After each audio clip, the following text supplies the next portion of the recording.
ئەمڕۆ پرۆسەی دابەشکردنی ئەو بەرپەتاتەیە کە لە نانی وەزارەتی کشتوکاڵ و فستاوەکانی ئاوەوە بەدەعم دەدرێت بە جوتیاران. ئێمە ساڵانەوە چەند ساڵێکە بەردەوامی لە پاڵپشتیکردنی جوتیارانمان بە تایبەتیش لە بەرهەمی پەتاتە.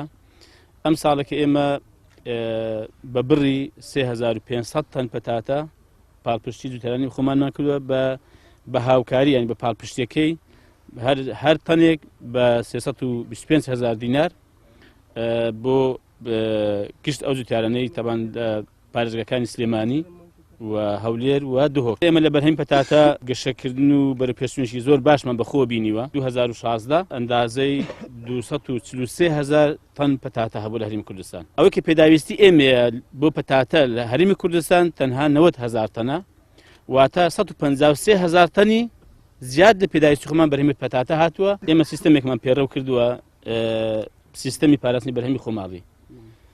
بریارمان داوە لە کاتی پێگەیشتن بەرهەمی خۆماڵی ئێمە باز لەسەر هەر بەرهەمێکی هاوردە دەدەین کە بێت هەرێمی کوردستان. هەماهەنگی زۆر پتەو هەیە لە نێوان لەژنەی کشتوکاڵ لە پەرلەمانی کوردستان و لەگەڵ وەزارەتی کشتوکاڵ.